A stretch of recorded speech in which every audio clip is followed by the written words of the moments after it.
Hello everyone, this is Miko, and today's video we're going to talk about how I got started as a cloud kitchen on Uber Eats and DoorDash.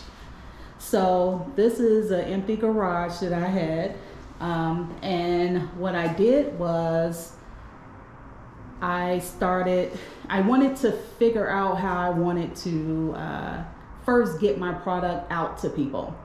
So I couldn't afford at the time a retail space.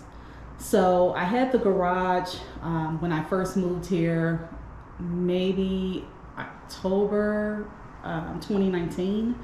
So I moved here in July of 2019, but I think I got the garage in like maybe September, October. And so I started pre-planning how I was going to do this. And so March 2020 is actually when I went live in a garage. So yes, I mean, this is like a blank canvas. So what I did was put wallpaper up, and I had it decorated. If you look in front and try to envision a refrigerator, a deep freezer, a table, pictures on a wall, my logo design on a wall, kind of picture that. And I reached out to Uber Eats and DoorDash. I filled out the application. At that time, March 2020, I was not charged for the tablet, because usually they'll charge you for the tablet. They charge you like a fee to sign up. I didn't have to pay. Everything was waived. So I started at a good time. Anyhow, at the time, I had where drivers came to, because I couldn't have people come and pick up. So I had drivers. I was, like I said, I was on Uber Eats and DoorDash, and people would see like what I had. And at that time, when I first started, I sold Katz gluten-free donuts. So I sold those. So I didn't have to make anything. So I sold those. I sold different varieties of almond milk. So only thing I had to do was just, put it in different bottles. And then I sold bottles of alkaline water.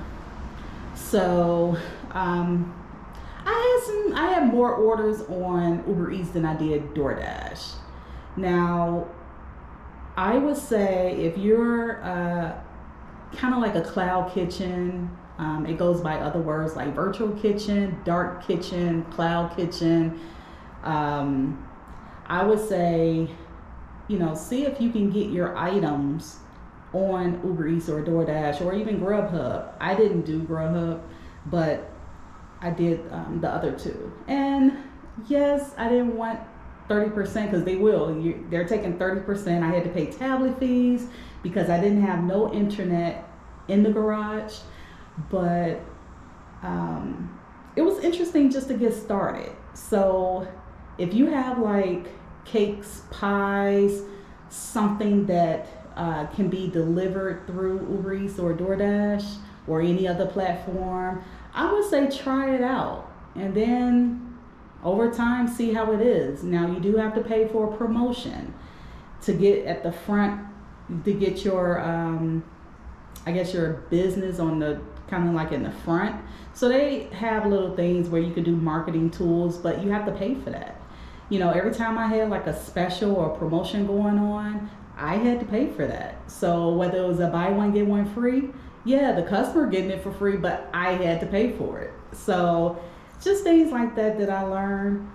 And I think once I left, I went ahead and I left the garage, because I was in the garage from March 2020 through September 2020, and then I took a pause and I started looking for retail space, and I eventually ended up at West Oaks Mall. So still learning Katie, I just wanted a space, so it was in my budget and I went there. And I still went as a cloud kitchen there because I wasn't taking any cash payments. Everything was online, and that was a bit of a struggle, but I mean, over time, I think people probably got used to it. But yeah, so sometimes, you have a dream, and we can always think about everything that goes wrong or what we don't have. I mean, I came up with so many excuses of, wow, how can I do this? Where I'm gonna put this, how I'm gonna make this like my business. And I did.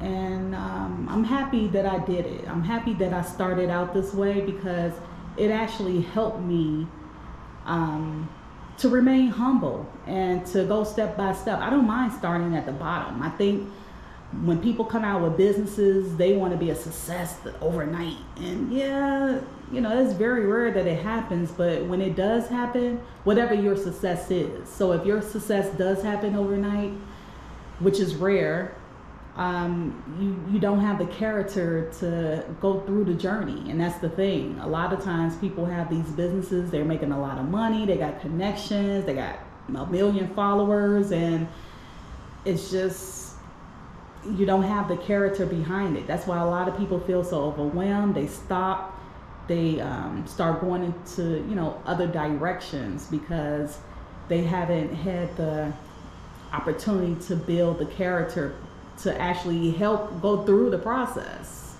So I just wanted to share my information with you guys and let you know how you can get started on Uber Eats and DoorDash or any other food delivery platform. Starting out, if you want your stuff to get out there to the customers, then I would say do it. And then after a while, don't do it. But you have to make that decision to see, because that 30% add up and it takes a chunk of your money. But you do what you got to do, small steps. So thank you for watching. If you have a small business, even selling like slices of cake, cookies or whatever, and you thought about, or even have a food truck or a trailer, and you thought about doing Uber Eats or DoorDash, let me know in the comments. Have you thought about it? Do you want to go ahead and do it? Do you think it's worth it? 30% is a lot, but you got to get your name out there. Would you do promotions and specials to kind of be in the front of the website? Or would you just create your own website, which I did when I got to West Oaks Mall? I created my own website, and I had online orders there. And so I did Uber Eats when I got to West Oaks Mall, but I did it through the Square POS system, where it's not 30%, you only pay $1.50. So I would say step one, if this is something you want to do, go ahead and get your items to start. Go ahead and get your items on Uber Eats and DoorDash. And step two, when you actually get to an actual location, that's up to you if you want to continue to keep doing, using them as your, to help you get your orders out.